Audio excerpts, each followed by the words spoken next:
the beginning, it was always, this person does not want to do an interview with you, but they've agreed because it's us. Well, what does that mean? What am I? Some like weird exotic that's extinct and they don't want to come near you and I have leprosy? What is it? So I always get the, so why are you not working with so-and-so, or why are you not pushing for this? I'm like, Arey, agar plate mein kuch nahi hai, I can only choose from what is there. This was like a multi-level of feeling hurt. So my biggest question afterwards is I looked, there was a group, like rows of chairs and people sitting in that room. And I turn and I go, did I do something to you people? Did I hurt you in any way?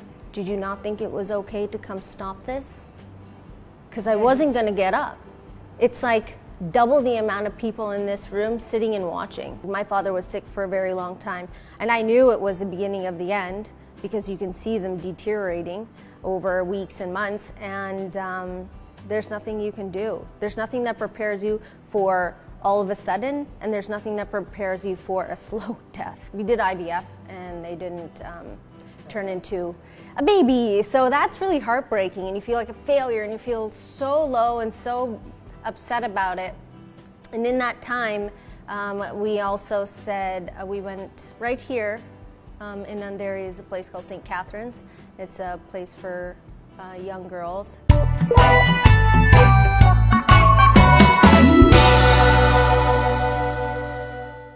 In India, social judgments come in plenty, more so for a woman.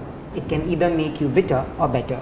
Today I have a person who's fierce, who's loved, and who's loved as well. And she chose to be a better person amid all the comments and perceptions that she had to battle over the years. Today I have Sunny Leone joining me for a conversation only on her story, presented by Limelight Lab Grown Diamonds, only on Bollywood Bubble. Thank you so much for this, Sunny. Thank you. It has been long pending, and I genuinely wanted you for the first season.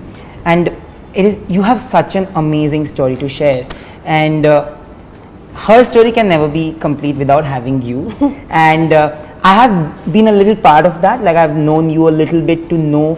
I'll start off with what I said, Young girls today go through a lot of, today social media has become such an evil necessity as well, where people do go through a lot of bad comments. Thankfully, when you were younger, social media was not that big. No. But you did go through a lot of negative comments in the beginning when you were really young, in the primitive age. Did that break you? I think it has to just come down to, all of our personalities are so different. Yeah. Some people take things to the heart, and I think I definitely did harbor a lot of those things for many years, because some of the things that were said, they affect you as you get older. Yeah. And they shape your perceptions. Absolutely. And my philosophy before I knew it was one was, that's who I am, I don't know what to do, like this is, it is what it is. And I always had my head in trying to make money. And because I grew up in a very middle class, like lower middle class family, and we didn't have much, and my parents gave us everything that we needed. Yeah. It wasn't everything that we wanted. My children get everything that they want. I can't change that. But in my situation, that's what it was like. And at a very young age, I knew in my head that if I wanted to get something I wanted, I'd have to work for it. And through all of those negative comments or people making fun of me, I lived in a very small town. It's predominantly Caucasian, white, and being one of the few Indian girls in the classroom. Not so fun. Now I'm so happy. I love who I am, but at that time it was very difficult. Wondering why, these girls have no hair on their arms, there's no hair on their face. I developed early at a younger age than most of my friends, so then I had this, and then there's boys making fun of me. So it was, I think that a lot of children go through the same thing. But I grew up in a generation where we were not as sensitive. I think the generation now is a lot more sensitive, and sensible as well, I feel. Yeah. They understand the difference. Yeah, and then there's a lot of kids that don't understand the difference, That's why they're trolls. Yes, they're trolls, and then there's the people who are so sensitive they let social media affect their entire life. Yeah. They let a stranger who has no idea who they are and let them dictate their happiness for the day. That's crazy. That's true. A stranger dictates my happiness for the day? That's nuts. It's a really crazy thing to think about. And so a lot of the kids out there and young adults, I think we have to put in perspective what you're doing. Yeah. You're putting yourself out there for the world to see. When you put yourself out there for the world to see, you also are going to get negative criticism and you're going to get positive criticism. So I think if we obsess over the negative, then it takes over our world. But the first time when it happened to you, what was your reaction? Did it break you internally? No, I just chased down that boy and I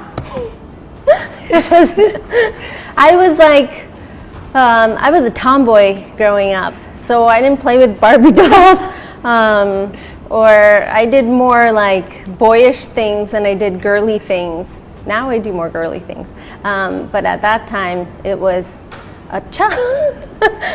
So yeah, so it wasn't. It didn't really affect me the same way. My parents are really good about keeping my brother and I really busy. Yeah. Really busy means busy in activities and their schoolwork, letting us, explore our own neighborhoods. And so they were really good about keeping us busy with different activities and sports and things. But what I want to ask you is that industry can be divided into two zones, pre-sunny, post-sunny. In what terms? I'll tell you. In ideologies, in terms of acceptance. Did you fear when you came that the acceptance would be a problem? Because in the beginning, you have also given out interviews where you said that you were treated differently by insiders and by media, and I'm taking it on media as well because they did treat you a little differently. Yeah. Did you apprehend that? And when it happened to you, what was your reaction? Well, my first reaction is not to have a reaction. Yeah, I was coming to very good at that. But later on, of course, it affects you. Yeah. I would not be human if it didn't affect me. And the problem is when you work in entertainment, you can't really complain to a lot of people. Who are you going to talk to? It's very limited. Yeah. Let's just say that. And then when you do talk to someone, they just tell you, well, that's what it is, and you just have to get over it. Yeah. Well, okay, thanks. You don't feel good. There's literally not a lot of people that you can go and speak to about how you feel, how someone treated you. Yeah. So there was only one incident where it really, really affected me, and it was on multiple levels that it affected me, and it took me a while to snap out of it. And then things started shifting. My brain also said, all right, well, it's not going to go away now, so might as well just go with it. Which instant was that? The Choubey interview was one of the only ones where I was crawled up on my couch going, these people, all of them have hated me or said bad things about me for years, and now someone bashes me on television and now I'm okay and now I'm accepted, but I was the same person before the interview. So great, they recognize that, hey, I'm a person, but it really did hurt me. Yeah. To watch a lot. And then at some point, you know what? It is what it is and nothing I can do to change it. So I guess you have to look at it, well, thank you for seeing me as a person, and thank you for, being nice and coming to my aid, which was the first time. When you became a part of this industry, because you spoke about gossip, there were so many gossip columns written about you as well. So many. And I want to know that there are also industry people who talk, and industry people sometimes can be something else on your face, and the moment you turn your back and they are a different person altogether, they have different opinions, and it reaches you somehow or the other. Yeah. Has that ever happened to you? Yeah, many times. In the beginning, it was always, this person does not want to do an interview with you, but they've agreed because it's us. Well, what does that mean? I'm like, thanks, you're such an ass. Why would you say that out loud? Or they only do these types of interviews, but they're going to do an interview with you. well, is this like a backhanded weird bad comment to me?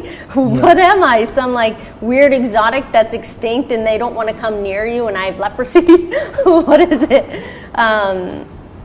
It's like it happens all the time. But again, my view of these things is to just let it go. But from producers, directors, actors, have you ever faced something like that? Yes, all the time. That's why I live in my own bubble. That's why you don't see me out. That's why you don't see me doing certain things. I always get so why are you not working with so-and-so, or why are you not pushing for this? I'm like, Arey, agar plate mein kuch nahi hai, I can only choose from what is there. I have some sort of pride in myself, and I know the brand that I've built, and Daniel and our entire team, I know what we've done. And we have come leaps and bounds, like over like Mount Everest, you could say. So I don't need to prove myself to anyone. All I care about is that I make a living, because it's my job. I love what I do. I love my fans. I love what we've built. I'm able to do all the things that I've ever dreamed of, which is owning a cosmetic line, clothing line, fragrances. We have this beautiful office. We have a beautiful family, a beautiful home. I mean, what more do I want? Absolutely. You know, but you know, on that note, we'll move on to a second segment, which is also very close to our heart and yours too, because you've just launched something that we all should aim for: sustainable clothing, animal-friendly, vegan clothing, which is outstanding. So I am animal hashtag, but we'll move on to the second segment, and we have a very, very special surprise for you. Yay!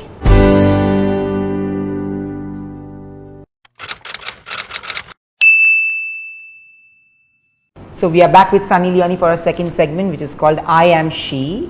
And basically, initially we'll do the game. Okay. We'll give you something amazing. Yay. And we'll also talk about the clothing line that you've just launched, which is so good because it's animal friendly and it's vegan. And I think it's in the order of the day, to be honest, to make more sustainable choices.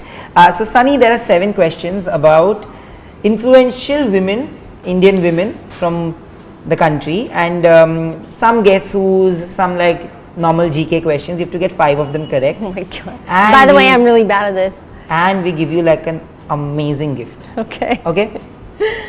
So, who was the first ever Indian female Prime Minister? Oh my gosh. This is easy. Indira Gandhi. Yes, it is. Zor se, zor se. Okay, I'm sweating. Please, no more political questions and questions that I should have been in school for. Please. She did say Indira Gandhi. The second one is a who am I? No. I'm a Bollywood superstar actress who started my career as a child artist at the age of 4. I am also the daughter of celebrated actor Gemini Ganeshan and have been part of films like Silsila, Khoon Bhari Maang and others. She's an eternal, ageless diva. Okay, my answer is Rekha. Yes, it is Rekha ji. Okay. She is amazing. Yeah, she's outstanding. It's my dream to interview her someday. So, there was a biopic that released on Saina Nehwal's life this year. Which Bollywood actress played her role in the biopic? Would it be Praniti Chopra? Yes, it is Pariniti Chopra. 3 out of 3. Yay! This is very easy. You should be able to answer. One will be your name only. Name 3 actresses who are very vocal about making sustainable choices. Myself, and then also Bhumi. Yeah. I don't know how to say her last name. Bhumi Pednekar. Pednekar. Yeah. Sorry, Bhumi. Very bad. I know. Nothing like that. Okay. This TV presenter and journalist, female TV presenter and journalist, is known for her fierce, unbiased opinions, and she rose to fame with her show The Urban Debate. She actually stands out from all the other journalists of her breed, agenda free, and honestly she's going independent at this point, and that's fantastic. Could it be Faye D'Souza? Yes, it is Faye D'Souza, and with this you've got 5 out of 5. तो अभी 2 questions पूछने का क्या ही जरूरत है, मैं आपको gift दे देता हूँ. You will love it. It's basically a sustainable diamond ring from Limelight Lab Grown Diamonds. No way! So since you... This is the best interview! Yay! See? So basically, the reason why we partnered with them is because this diamond is not mined, so you don't waste water, you don't waste land, and of course, Or people. It's made in a lab and it's absolutely real, and it's a homegrown technology completely made in India. And I hope you like it because I know that you love sustainable choices in life, and this definitely something that you deserve. Oh my God, I'm so excited! It's a real diamond? Yes, it is. It's not diamond dust, right? No, it's diamond. I have a somebody certificate. said, if you come and hang out with us, we'll give you diamonds, and they sent me diamond dust. No. This is a real diamond. We don't cheat people. You can see if it fits you also. It'll fit on, it'll fit on, it'll fit. It'll fit? It fits! So this is not a blood diamond at all. No lives are lost. It's made in a lab and it's absolutely real. We are going to give you a certificate also, so that you know that this Look, is I have actually goosebumps. real. Thank you. But I want to ask you this, that you've come up with your own brand, and even your makeup brand is very sustainable and animal friendly. Yeah. But I want to ask you that that's also the reason why we partnered with Limelight, because they make sustainable diamonds, and I had no idea about sustainable diamonds before I got introduced to this brand. How important is it to choose sustainable or to make sustainable choices in life today? What do you think? Because we've just been through like a terrible pandemic. Right. I think that we're at a time where we have so many things at our fingertips to find out how something is made or what you want to believe in. We've had a lot of time to think about it. And I think it's about time that we make choices that are either good for our environment, good for animals, and really saving people and the planet and animals so that no one gets hurt. It's not necessary anymore. Yeah. It really isn't necessary. So make sure you buy sustainable. No leather. Absolutely. No animals. Absolutely. Absolutely.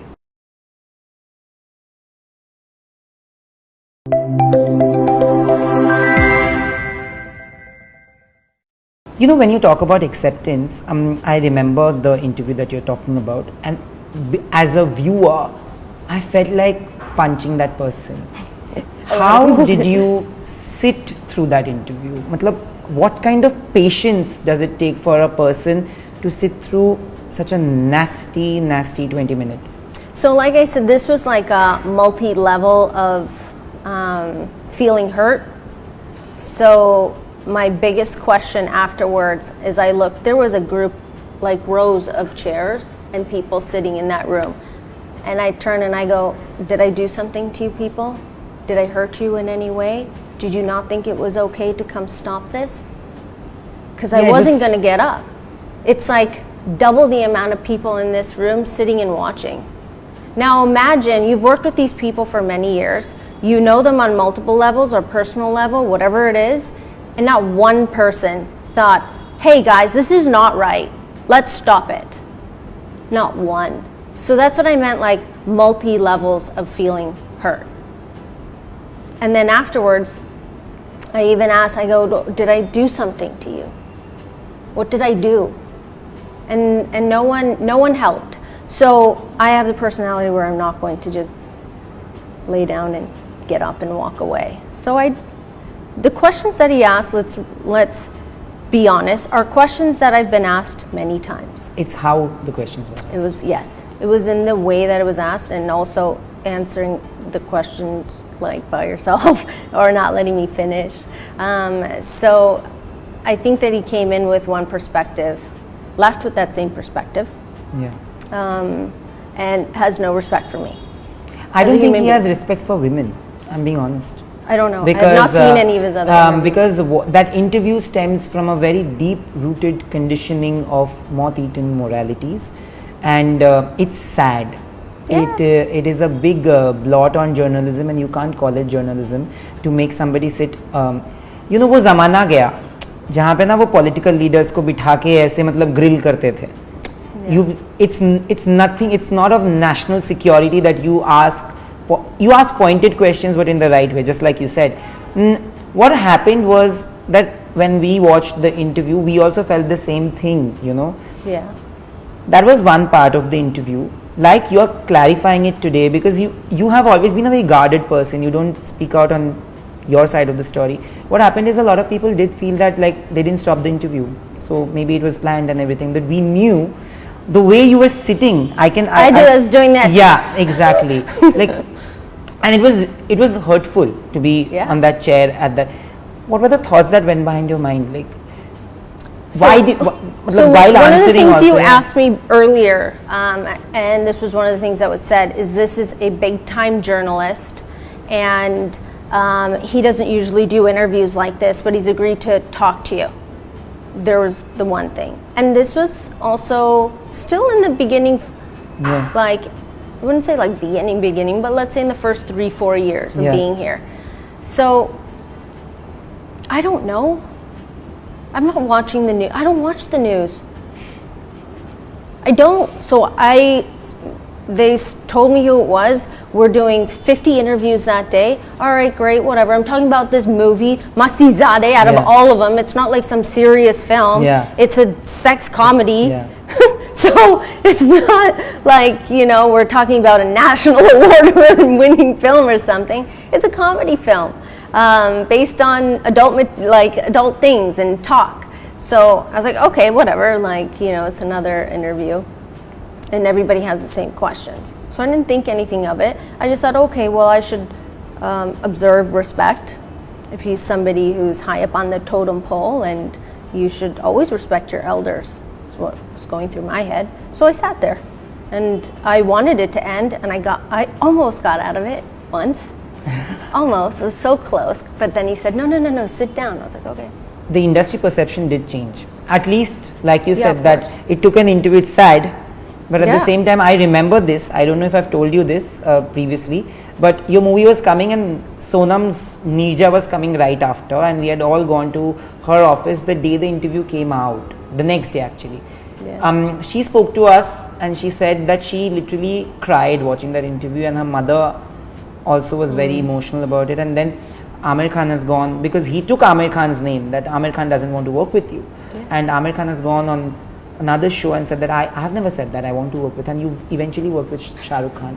And I know that Salman sir, Shah Rukh sir, they really respect you as a human being and as an individual. They've always been very, very nice and respectful. So did you see that perspective change? Yeah, of course. I mean, at the very beginning, I had a different perspective, which is what I said. I'm like, it took all this for people to see me as, as a real person, and trying to make it or trying to work hard, whatever it is, and then obviously my perspective changed as I calmed down.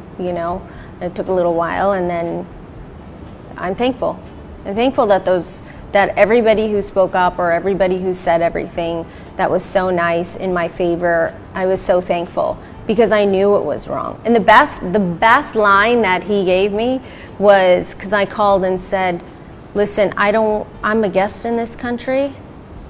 I don't want to hurt people's sentiments. I don't want to hurt any group of people.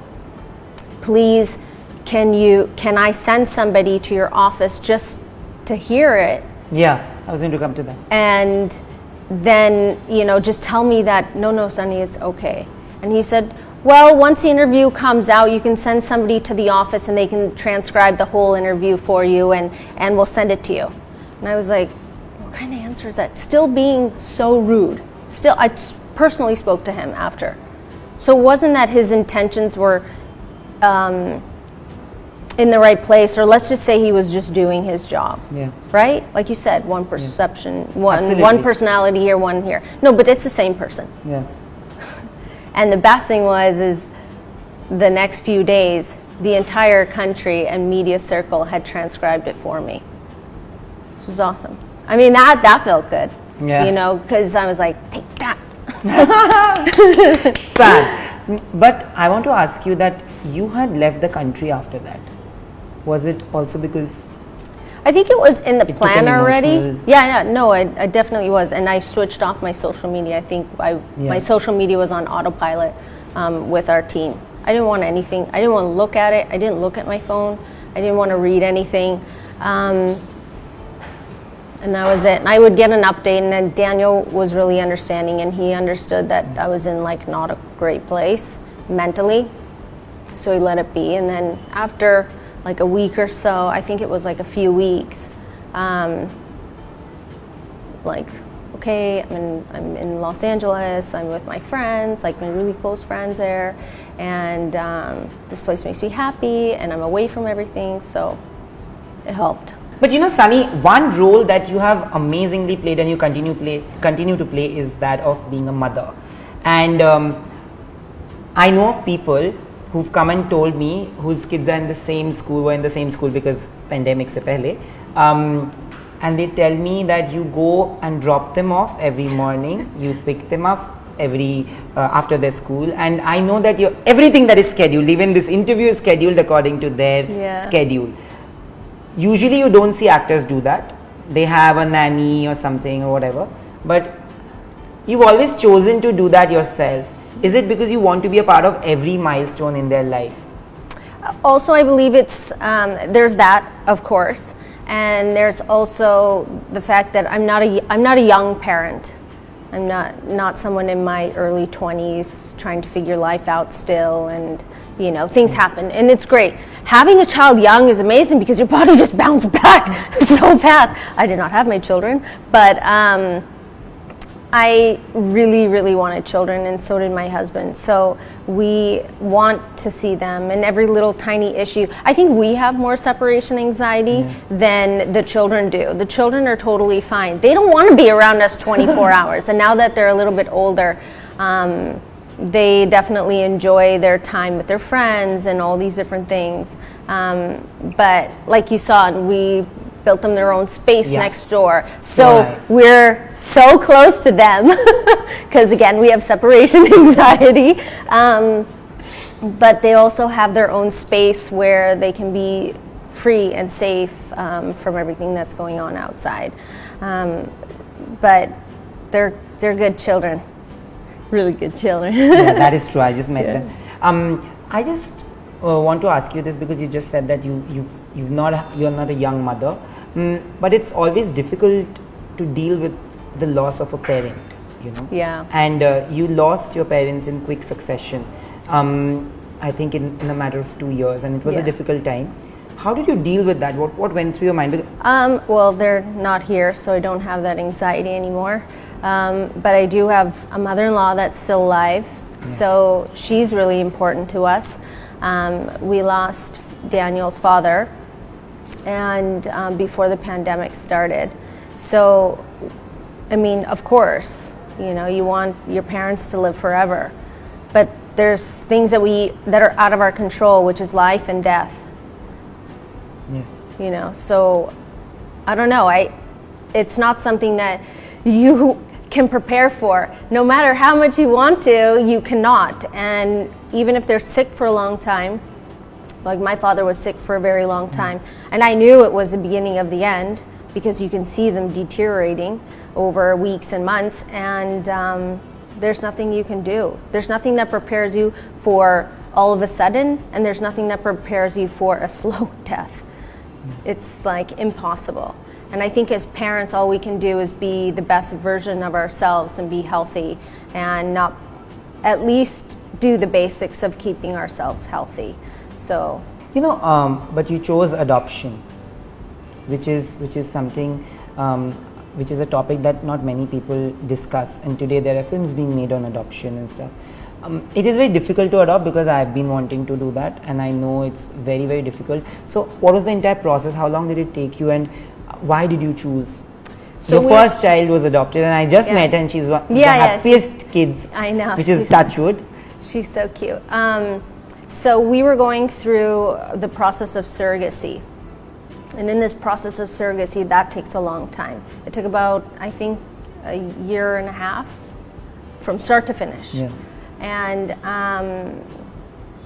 during that time, before we decided, hey, why don't we just adopt? Surrogacy wasn't going as planned.